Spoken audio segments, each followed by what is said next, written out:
우리 대부분은 미처 깨닫지 못하지만 매일 사용하는 에너지의 90%가 문제에 쏟아부어지고 있다는 사실을 알고 계신가요?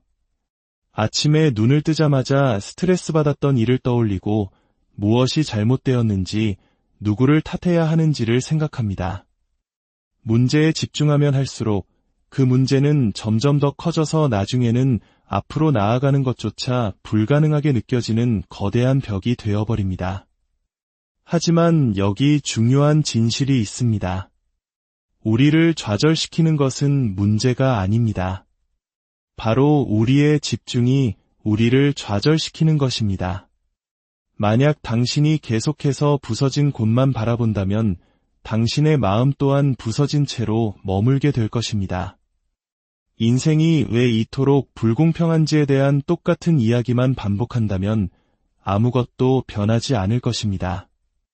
우리의 삶이 변하기 시작하는 순간은 바로 이 생각의 흐름을 바꾸는 순간입니다. 무엇이 잘못되었는지에 힘을 실어주는 것을 멈추고 그 에너지를 무엇을 할 수 있는가에 쏟아붓기 시작하는 바로 그 순간 말입니다. 해결책은 바로 그곳에 있고 성장은 바로 거기서부터 시작됩니다. 오늘 이 시간에는 문제에 대한 집착을 멈추고 진정한 성장을 만들어내는 10가지 마음에 관한 습관을 이야기해보고자 합니다. 이것은 단순히 뜬구름 잡는 이야기가 아닙니다. 온전한 책임감을 받아들이고 우리의 집중력을 훈련하며 두려움이 커지기 전에 행동하고 감정을 다스리며 불평하는 습관을 버리고 결과가 더디게 느껴질 때조차 꾸준함을 유지하는 구체적인 방법들에 대한 이야기입니다. 세상은 가장 크게 불평하는 사람에게 보상하지 않습니다. 세상은 문제를 해결하는 사람, 앞으로 나아가는 사람, 그리고 현재에 머무르기를 거부하는 사람에게 보상합니다. 자, 이제 멈춰있던 당신을 누구도 막을 수 없는 존재로 바꿔줄 해결 중심적 사고방식을 구축하는 여정을 함께 시작하겠습니다. 모든 것은 바로 여기서 시작됩니다. 만약 당신이 해결 중심의 삶을 원하고 꽉 막힌 듯한 현실에서 벗어나고 싶다면 가장 첫 번째 단계는 바로 온전한 책임감을 받아들이는 것입니다. 절반의 책임감이나 상황이 편할 때만 책임을 지겠다는 태도가 아닙니다. 온전한 책임감이란 다른 누군가가 내 인생을 고쳐주기를 기다리는 것을 멈추고 바로 지금 여기 이 순간부터 내 인생의 주인은 나임을 선언하는 것입니다. 대부분의 사람들은 이 선을 넘지 못합니다. 그들은 평생을 남을 탓하는 굴레 속에서 살아갑니다. 어린 시절을 탓하고 직장 상사를 탓하고 배우자를 탓하고 경기를 탓합니다. 하지만 냉정한 진실은 이것입니다. 당신이 손가락으로 다른 누군가를 가리킬 때마다 당신은 자신의 힘을 그 사람에게 넘겨주는 것과 같습니다. 당신 미래에 대한 통제권을 스스로 포기하는 셈입니다. 만약 모든 것이 항상 다른 사람의 잘못이라면 그것을 고치는 것 또한 다른 사람의 몫이 되어버립니다. 그리고 당신이 그들을 기다린다면 아마 영원히 기다려야 할지도 모릅니다. 책임감을 갖는다는 것이 모든 일의 원인이 당신에게 있다는 의미는 아닙니다. 당신이 겪은 모든 어려움이 당신 탓이라거나 모든 실패가 당신의 잘못이라는 뜻도 아닙니다. 핵심은 그것이 아닙니다. 책임감이란 설령 그 문제가 내가 만든 것이 아닐지라도 지금부터 그것을 해결하는 것은 나의 몫이라는 사실을 인정하는 것입니다. 지금 이 순간부터 일어나는 일에 대해 주인의식을 갖는 것, 이것이 바로 정체된 사람과 성장하는 사람을 가르는 결정적인 차이입니다. 생각해 보십시오. 당신이 책임을 지기로 결심하는 순간 당신은 더 이상 변명 속에 살지 않게 됩니다. 동기부여가 생기기를 막연히 기다리거나 상황이 마법처럼 바뀌기를 바라지 않게 됩니다. 대신 이렇게 말하게 되죠. 이것이 내 인생이다. 완벽하지는 않지만 책임자는 바로 나. 이 결심 하나가 당신의 생각과 반응, 그리고 행동하는 방식을 즉시 바꾸어 놓습니다. 간단한 예를 들어보겠습니다. 두 사람이 동시에 직장을 잃었다고 상상해 보십시오. 한 사람은 몇 주 동안 이 상황이 얼마나 불공평했는지 불평하고 회사를 탓하고 경제를 탓하며 모든 것을 원망하는데 시간을 보냅니다. 그는 제자리에 머물러 있습니다. 다른 한 사람도 똑같은 고통을 느끼지만 그는 책임감을 선택합니다. 좋아, 이런 일이 일어났어. 그럼 지금 당장 내가 할 수 있는 건 뭐지? 어떤 기술을 더 연마할 수 있을까? 어떤 새로운 기회를 찾아볼 수 있을까? 한 사람은 기다리고 다른 한 사람은 만들어갑니다. 이 차이는 운이 아니라 책임감에서 비롯됩니다. 남을 탓하는 것은 달콤한 유혹과 같습니다. 그것은 우리를 책임에서 벗어나게 해주는 것처럼 느껴지기 때문입니다. 하지만 남 탓은 결코 무언가를 만들어내지 못합니다. 오직 우리의 에너지를 갉아먹을 뿐입니다. 만약 당신이 성장을 원하고 진전을 원한다면 손가락질하며 에너지를 낭비할 여유가 없습니다. 우리에게는 해결책을 찾는 데 쓸 에너지가 필요합니다. 스스로에게 물어보십시오. 남을 탓함으로써 무엇을 회피하고 있는가? 내 이야기 속의 피해자로 남음으로써 어떤 고통을 외면하고 있는가? 당신이 왜 원하는 곳에 도달하지 못했는지를 설명할 때마다 당신은 해결책으로 나아가는 대신 문제를 더욱 강화하고 있을 뿐입니다. 책임감을 갖는 것은 때로 불편할 수 있습니다. 그것은 당신이 애써 외면해왔던 진실들, 당신의 습관, 당신의 패턴, 미루는 버릇, 그리고 두려움과 마주하게 할 것입니다. 하지만 바로 그 불편함 속에서 성장이 시작됩니다. 당신이 인정하지 않는 것은 개선할 수 없으며 당신이 마주하기를 거부하는 것은 해결할 수 없습니다. 책임감에는 강력한 힘이 있습니다. 당신이 모든 것을 자신의 몫으로 받아들이는 순간 당신은 명확성을 얻게 됩니다. 더 이상 왜 하필 나에게 이런 일이? 라고 묻지 않고 이 문제에 대해 내가 무엇을 할 수 있을까? 라고 묻기 시작합니다. 이 질문 하나가 모든 것을 바꿉니다. 왜 나에게? 라는 질문은 당신을 과거에 묶어두지만 내가 무엇을 할 수 있을까? 라는 질문은 당신의 행동이 존재하는 현재로 이끌어냅니다. 책임감은 거창한 것이 아닐 수 있습니다. 아침에 일어나 스마트폰을 보는 대신 자신의 성장을 위해 무언가를 하기로 결심하는 작은 선택 속에 있습니다. 건강에 대해 또 다른 변명을 하는 대신 산책을 선택하는 것 속에 있습니다. 외로움을 불평하는 대신 누군가에게 먼저 연락하는 것 속에 있습니다. 모든 작은 결심들이 쌓이고 주인의식을 갖기로 한 모든 선택들이 모여 어느 날 문득 주위를 둘러보면 당신의 인생 전체가 바뀌어 있음을 깨닫게 될 것입니다. 우리의 삶은 항상 우리의 집중을 따라갑니다. 당신의 관심이 가는 곳에 에너지가 흐르고 에너지가 흐르는 곳에서 결과가 자라납니다. 문제는 대부분의 사람들이 잘못된 것에 집착하도록 자신의 마음을 훈련시켜왔다는 사실조차 인지하지 못한다는 것입니다. 아침에 눈을 뜨자마자 스트레스와 후회, 두려움을 되새깁니다. 소셜미디어를 보며 자신을 다른 사람과 비교하고 밤에는 최악의 시나리오를 상상하며 잠 못 이룹니다. 그러고는 왜 자신이 무기력하고 희망이 없다고 느끼는지 의아해합니다. 진실은 이것입니다. 당신이 망가진 것이 아닙니다. 단지 잘못된 방향에 집중하고 있을 뿐입니다. 당신의 마음은 카메라 렌즈와 같습니다. 당신이 렌즈를 어디로 향하든 그곳이 더 크고 선명하게 보입니다.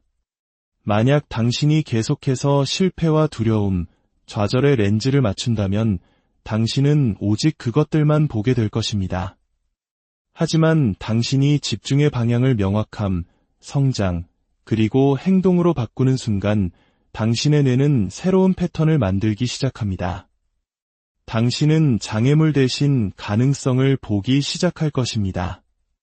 집중은 저절로 생기는 것이 아닙니다. 그것은 기술이며 어떤 기술이든 훈련을 통해 향상될 수 있습니다. 문제는 대부분의 사람들이 수년 동안 우연에 맡겨 집중력을 훈련한다는 것입니다. 그들은 부정적인 생각과 두려움이 자신의 정신적 공간을 지배하도록 내버려 둡니다. 그 결과는 흩어진 집중력, 흩어진 에너지, 그리고 흩어진 삶입니다.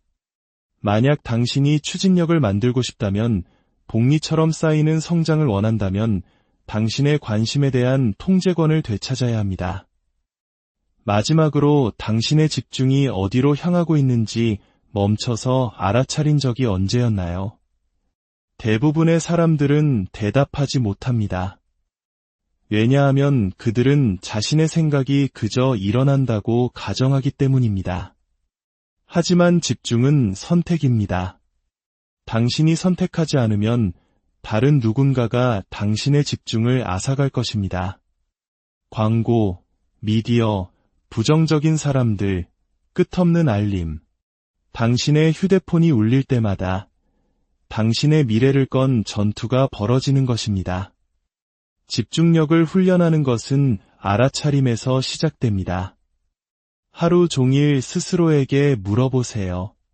나는 지금 어디에 내 에너지를 쏟고 있는가?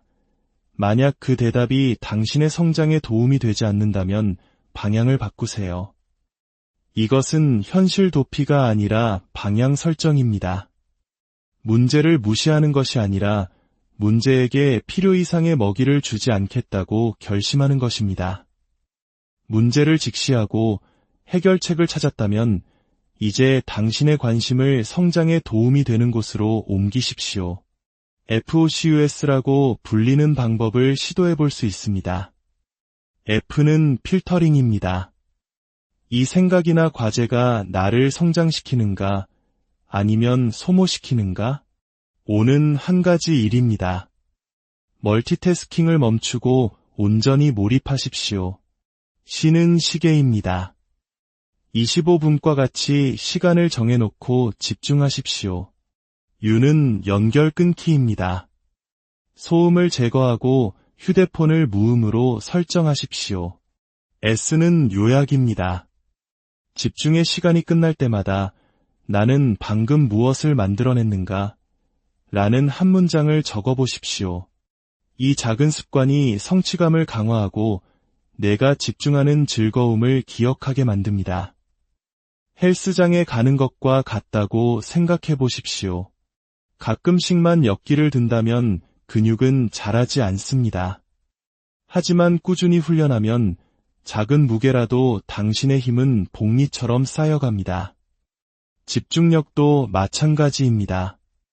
매일 5분간의 깊은 집중이 5시간 동안 산만하게 있는 것보다 당신을 더 멀리 나아가게 할 것입니다. 사람들을 좌절시키는 가장 큰 함정 중 하나는 기다림입니다. 준비가 될 때까지 기다리고 두려움이 사라질 때까지 기다리고 완벽한 타이밍이 올 때까지 기다립니다.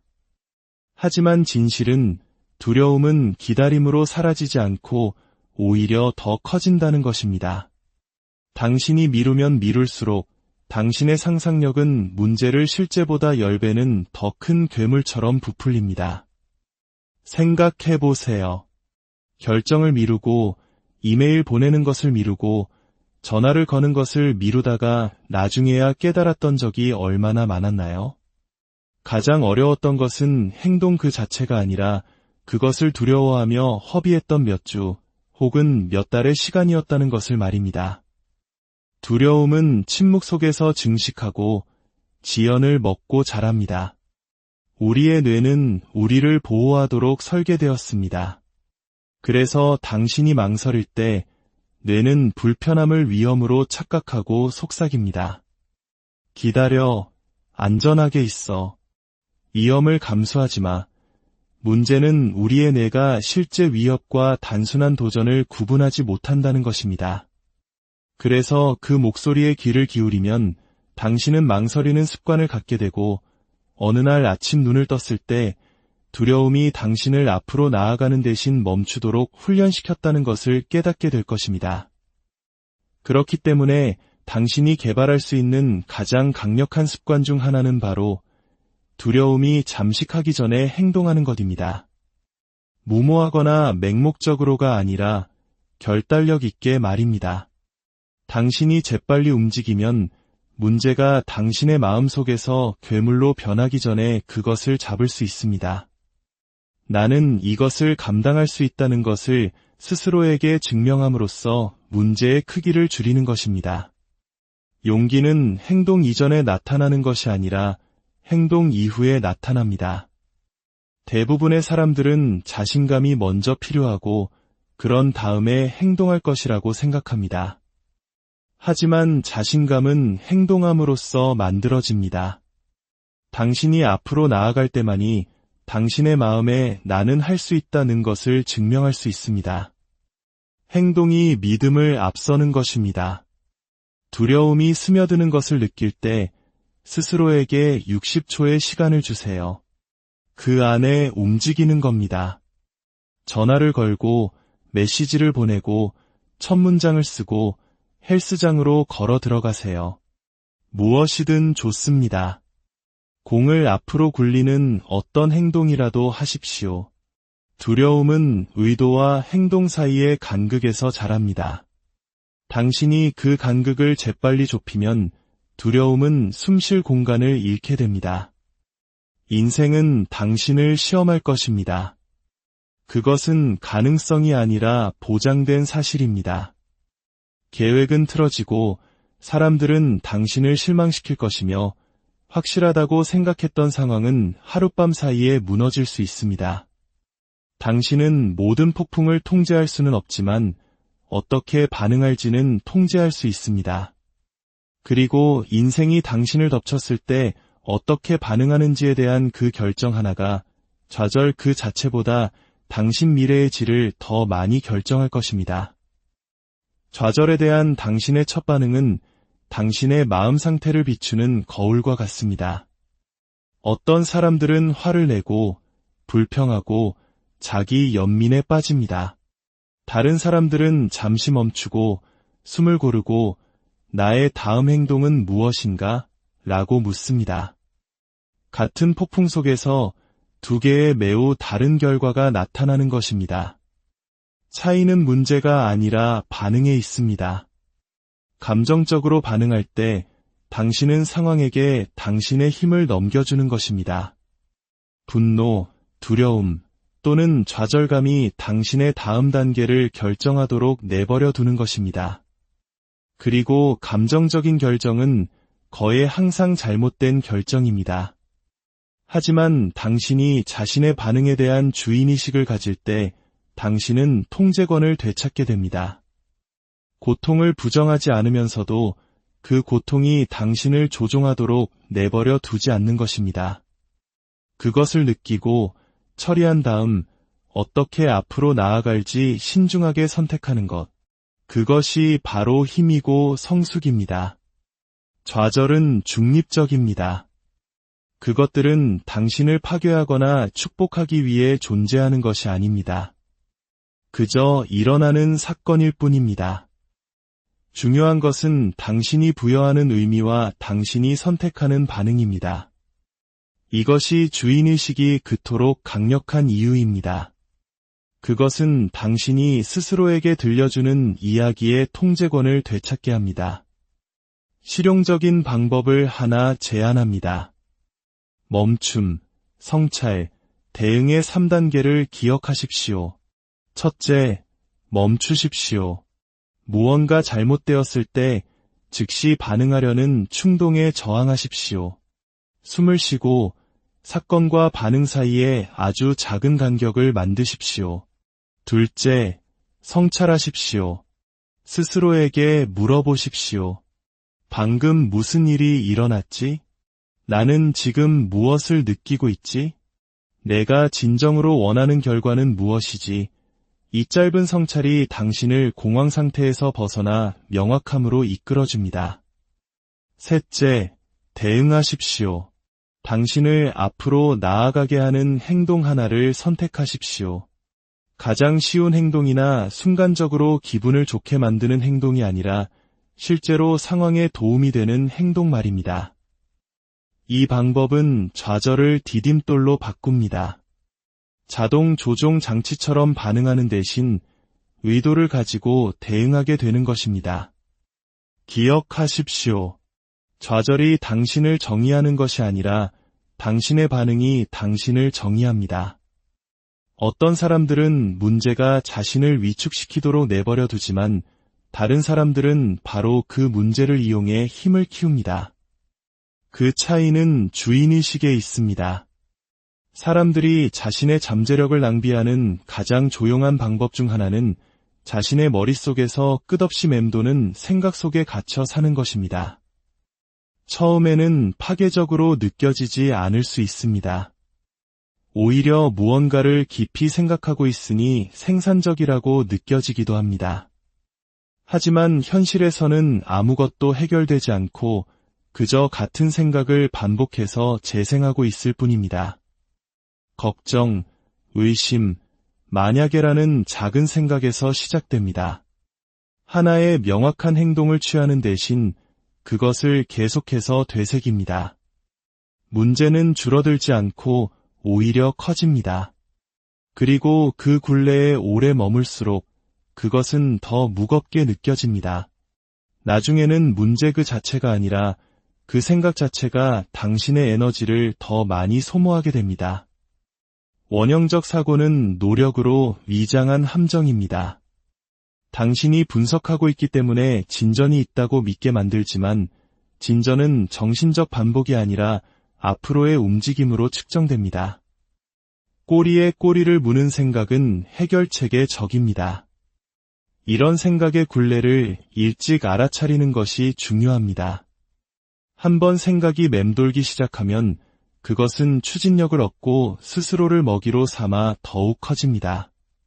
불안, 좌절, 무력감 같은 감정을 만들어내고 이는 다시 그 굴레를 더욱 강화시킵니다. 그래서 알아차림이 모든 것입니다. 맴도는 생각에 대해 스스로를 비난할 필요는 없습니다. 그저 알아차리기만 하면 됩니다.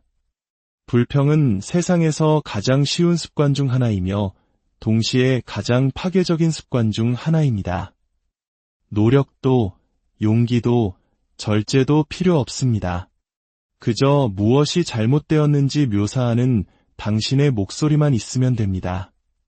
그리고 더 많이 할수록 그것은 당신의 기본값이 되어버립니다. 당신은 부정적인 것을 먼저 보고 부정적인 것에 대해 가장 많이 이야기하고 서서히 부정적인 삶을 살게 됩니다. 냉정한 진실은 이것입니다. 불평은 아무것도 고치지 못합니다. 상황을 해결하지도 당신을 더 강하게 만들지도 못합니다. 불평이 하는 유일한 일은 당신의 에너지를 고갈시키고 당신의 초점을 문제에 고정시키는 것입니다. 그리고 기억하십시오. 당신이 집중하는 것은 확장됩니다. 만약 당신이 계속해서 말로 좌절감에 먹이를 준다면 그것은 자라날 것입니다. 그것이 강한 사람들이 불평을 행동으로 대체하는 이유입니다. 이건 불공평해 또는 어떻게 이런 일이 일어날 수 있지? 라고 말하는 대신 그들은 묻습니다. 지금 당장 앞으로 나아가기 위해 내가 할 수 있는 한 가지는 무엇일까? 그것은 거창한 발걸음일 필요가 없습니다. 그저 행동이기만 하면 됩니다. 왜냐하면 행동은 쌓아 올리지만 불평은 무너뜨리기 때문입니다. 진정한 성장은 거에 빠르지 않습니다. 조용하고 반복적이며 항상 흥미롭게 느껴지지는 않는 작은 발걸음들로 만들어집니다. 성장은 종종 보이지 않다가 어느 날 갑자기 돌파구가 나타나는 것처럼 보입니다. 하지만 너무 일찍 멈추면 당신은 결코 그것을 볼 수 없습니다. 땅에 심은 씨앗을 생각해 보십시오. 몇 주 동안 당신은 아무것도 보지 못합니다. 잎도 꽃도 없이 그저 흙만 보입니다. 하지만 그 아래에서는 뿌리가 형성되고 기초가 다져지고 있습니다. 만약 20일째에 아무 일도 일어나지 않는다고 물주기를 포기한다면 당신은 곧 싹을 틔울 나무를 결코 보지 못할 것입니다. 당신의 삶도 똑같이 작동합니다. 그렇기 때문에 당신은 스스로를 계속 나아가도록 훈련해야 합니다. 특히 더디게 느껴질 때 더욱 그렇습니다. 느린 성장도 분명한 성장입니다. 모든 반복, 모든 선택, 모든 행동이 보이지 않는 곳에서 차곡차곡 쌓이고 있습니다. 아직 결과를 볼 수 없더라도 말입니다. 승자와 포기하는 사람의 차이는 재능이 아니라 끈기입니다. 포기하는 사람은 즉각적인 증거가 필요하지만 승자는 과정을 신뢰합니다. 당신의 여정은 문제를 피하는 것이 아니라 문제에 대응하는 방식을 숙달하는 것에 관한 것입니다.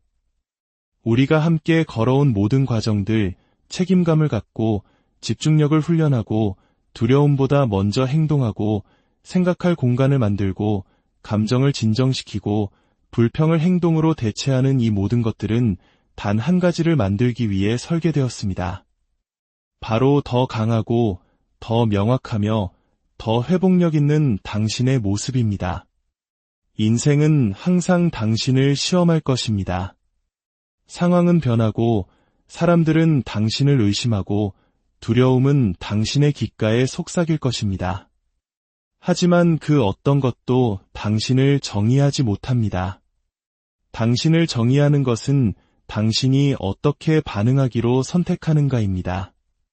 굴복할 것인가, 아니면 일어설 것인가, 불평할 것인가, 아니면 창조할 것인가, 감정이 당신을 지배하게 둘 것인가, 아니면 명확함과 용기로 스스로를 이끌 것인가. 바로 지금이 당신의 순간입니다. 내일도 언젠가도 아닌 바로 지금. 당신이 어떤 사람이 되고 싶은지 결정하십시오. 당신의 잠재력 아래에서 사는 것을 멈추기로 결심하십시오. 성장이 더디게 느껴질 때조차 계속 나아가기로 결심하십시오. 문제가 아닌 해결책에 집중하기로 결심하십시오. 당신의 미래가 바로 그 결심에 달려있기 때문입니다. 그리고 그 힘은 이미 당신의 손안에 있습니다. 그러니 이 말들을 그저 듣지만 말고 살아내십시오. 오늘 이야기한 원칙 중 하나를 선택하여 바로 오늘 적용해 보십시오. 당신이 힘과 절제, 그리고 비전을 가지고 당신의 삶을 이끌 수 있는 사람이라는 것을 스스로에게 보여주십시오. 이 이야기가 당신의 마음에 울림을 주었다면 좋아요를 통해 그 마음을 표현해 주세요. 그리고 이 지혜가 필요한 다른 이들에게도 공유해 주십시오. 이 채널을 구독하시면 당신의 성장을 돕는 더 깊은 이야기들을 놓치지 않으실 수 있습니다. 아래 댓글에 남겨주세요. 당신은 오늘부터 어떤 원칙을 적용하기 시작할 건가요? 당신의 대답이 다른 누군가에게 영감의 불꽃이 될 수 있습니다. 이것은 단지 동기부여에 관한 것이 아닙니다. 이것은 변화에 관한 것입니다. 그리고 당신의 변화는 바로 지금